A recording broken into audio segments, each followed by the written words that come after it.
وہی لوگ تو دنیا میں ان کا نام ہے. جو امیر سونے کے چمچہ لے کے پیدا ہوئے ان کے یہاں تو کبھی کوئی چیز ایجاد نہیں ہوئی, کبھی ان کا نام کتاب میں آیا نہیں کہ فلاں شخص نے فلاں چیز ایجاد کی ہے. غریب نے ایجاد کی ہے جو کچھ بھی کیا ہے. تو یہی صورت حال کچھ میرے ساتھ پیش آئی کہ جب میں 7-8 سال کا تھا, میرا خاندان افغانستان سے مائگریٹ کر کے جب پاکستان آیا, میرے والد صاحب ریلوے میں واچ مین تھے, معمولی عہدے پہ تھے, پاکستان آیا تو تنخواہ کچھ زیادہ تو تھی نہیں, لہٰذا جب بچہ تھا تو جب تک تو اخراجات پورے ہوتے رہے, لیکن جیسے جیسے پڑھائی کے اخراجات بڑھتے گئے یا ہوتا گیا تو وہ اخراجات کم ہوتے چلے گئے. اور اس کے لیے میری وائف کو, میری ماں کو وہ محنت کرنی پڑی. رات دن اس نے کپڑے سیے دوسروں کے, اور کرتے کرتے اس پیسوں سے کتابوں کے پیسے اور فیس کے پیسے وہ دیتے تھے, کیونکہ میرے والد صاحب کی تنخواہ اتنی نہیں تھی, یا تو گھر چل جاتا یا اخراجات اسکول کے ہوتے, وہ چلتے رہے. اس کے بعد یہ ہوا کہ میٹرک سے لے کے بی اے تک جو میں کالج لائف میں آیا تو میرے پاس کتابوں کے پیسے نہیں تھے. میں نے صرف 4 سال میں ایک کتاب خریدی اور میرے دوستوں کے ذریعے میں نے کتاب پڑھی, پاس کیا. یہ میرا تعلیمی وہ تھا.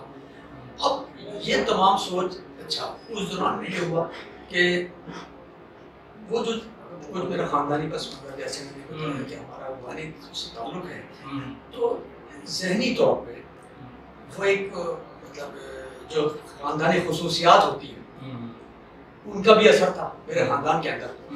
تو اس کے اندر تلخیاں بھی جنم لیتی رہتی تھی, اور میرا جیسے بچے کا ذہن ہوتا ان تلخیوں سے بھی متاثر ہوتا رہتا تھا, اڑتا تھا, لیکن میں بچہ تھا, میں کچھ کر نہیں سکتا تھا. لہٰذا وہ اس طرح سے میرا ذہن جو ہے وہ ڈیولپ ہوتا چلا گیا. اور ایک وقت یہ آیا کہ پھر میری والدہ کا انتقال ہو گیا, ٹی بی کا مرض ہو گیا, رات دن سلائی کی, اس کے اندر ان کو نہ کھانے کو ڈھنگ کا ملا, نہ دوا کے پیسے ملے, اور ایک دن وہ ٹی بی کا مرض لگ کے وہ دنیا سے صدا ہوئی, جس کا مجھے بہت سخت تکلیف ہوئی, کیونکہ میں اولاد نرینہ تھا. لہٰذا مجھے جو, اور انہوں نے جو قربانی دی تھی میرے لیے, میں سمجھتا تھا کہ جب یہ میرے لیے قربانی, کیونکہ میں ہی اولاد نرینہ ہوں, لہٰذا اس کا مجھے بہت صدمہ ہوا. اور آج میری لائف میں جو اثر ہے وہ میری ماں پر ہے. ظاہری بات ہے کہ بھی ہر بندے کی جو ہے نا وہ اولاد کا جو ہوتا ہے وہ ہر چیز ماں ہوتی ہے, ہر بندے کی, ہر بچے کی کوشش یہی ہوتی ہے. کوشش بلکہ کیا کہ یہ بلکہ اوور آل پورے پاکستان یا پوری دنیا میں یہ ایک اللہ پاک کی ذات کی طرف سے بھی ایک یہ کانسیپٹ بنا ہے, اور اللہ پاک کی ذات کی طرف سے یہ چیز آئی ہے کہ اولاد سے جو ہے نا ماں کا جتنا پیار ہو سکتا ہے وہ کوئی اور اللہ نہیں کر سکتا. یہ چیز ہوتی ہے. خیر باقی بتائیے آپ. میری سوچ کا محور یہ رہا کہ جب اللہ تعالیٰ نے انسان کو پیدا کیا تو اس کو ذہن بھی دیا, سب کچھ دیا اس کو, تو اسے چاہیے کہ وہ جو اللہ تعالیٰ نے ذہن دیا اس کو غور و فکر کر کے, جس معاشرے نے اس کو پال پوس کے اتنا بڑا کیا, تمام چیزیں اس کو مہیا کی, سب کچھ کیا, قدرت نے کیا, لوگوں نے کیا, ہر ایک نے اس کو پال پوس کے اتنا بڑا کیا, اس نے جواب میں اس معاشرے کو کیا دیا سوائے ایک دن مرنے کے بعد روتا ہوا چھوڑ کے تو وہ چلا گیا, لیکن معاشرے کا ایک قرض تھا اس کے اوپر کہ جو اس کو ادا کرنا چاہیے تھا وہ تو ایسے ہی ہو گیا. اور مثال میں بے ثمر درخت دیتا ہوں کہ ایک بے ثمر درخت ہے جو اگ جاتا ہے, اس کو اگایا نہیں جاتا, اگ جاتا ہے جنگل کے اندر, اور راستے میں آتا ہے تو لوگ کہتے ہیں اس کو کاٹ دیں کیونکہ اس سے فائدہ کریں. جب وہ کٹ جاتا ہے تو پھر جل جاتا ہے, اور جب جل جاتا ہے تو کچھ حصہ اس کا دھواں بن جاتا ہے اور کچھ حصہ خاک ہو جاتا ہے. اسی طرح وہ انسان بھی خاک ہو جاتا ہے, اس کو اس کے خاندان کے لوگ, اس کو معاشرہ نہیں جانتا کہ کون ختم ہو گیا, دنیا سے کون چلا گیا. وہی لوگ زندہ رہے جنہوں نے اس معاشرے کو کچھ دیا, وہ تو نہیں ہے لیکن اس سے معاشرہ جو ہے فائدہ اٹھا رہا ہے. یہ میری سوچ تھی جو ڈیولپ ہوئی ان تمام مسائل سے اور تمام چیزوں سے اور گھریلو اس سے. لہٰذا 1992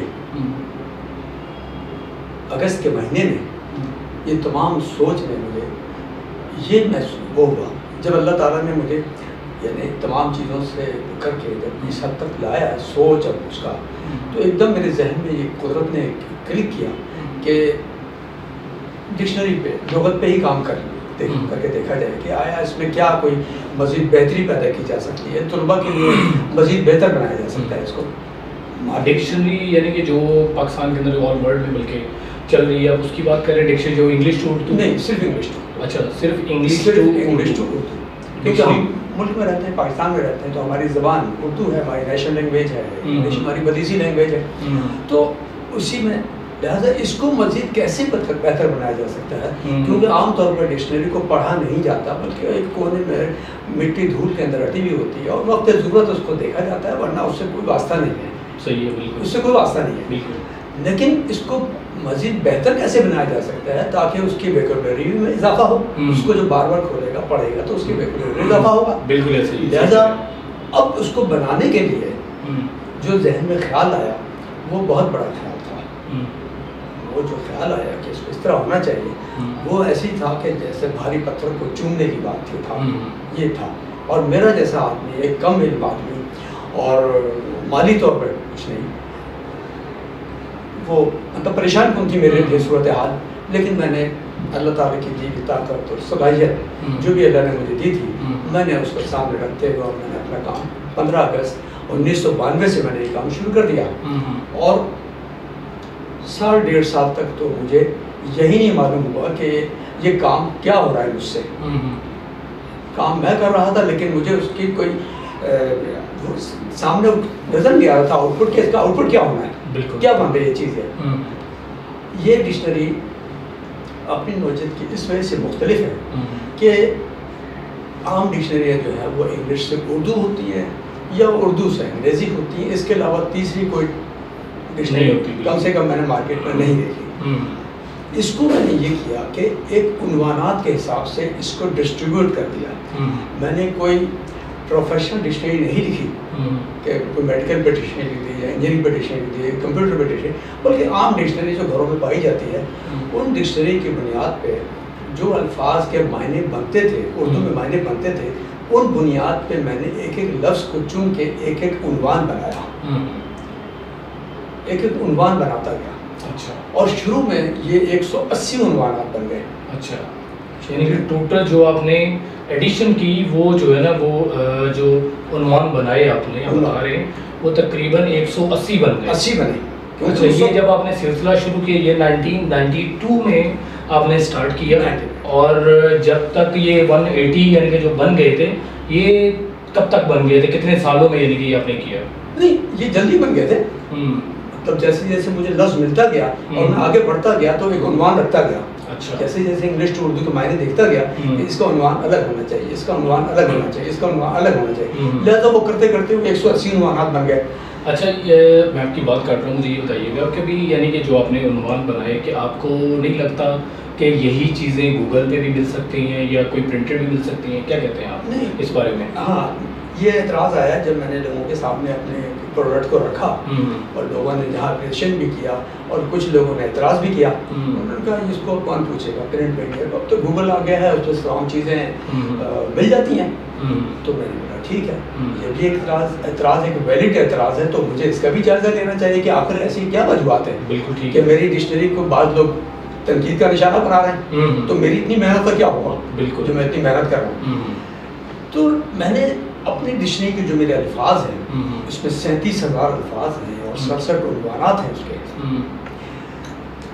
جب گوگل ڈکشنری کو میں نے چیک کیا اپنے الفاظ، اپنے ڈکشنری کے الفاظ سے، تو میں نے 280 الفاظ میں نے اس میں ڈھونڈے گوگل کے اندر.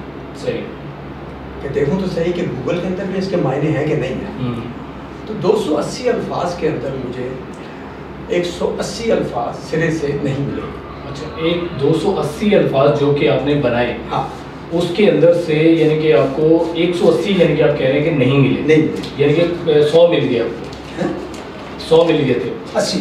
اچھا 80 مل گئے. 80 ملے. 80 الفاظ. 80 الفاظ بھی وہ ملے کہ جن کے صرف ایک معنی تھے، جبکہ لغت کے اندر بعض لفظ ایسے ہیں جس کے 2 3 معنی ہوتے ہیں. بالکل ٹھیک ہے. تو گوگل کے اندر ایسی کوئی بائیفرکیشن نہیں ہے کہ صاحب عنوانات کے حساب سے تو وہ ہے نہیں. لہٰذا انہوں نے گائیڈ کے معنی چیز لکھ دیا. تو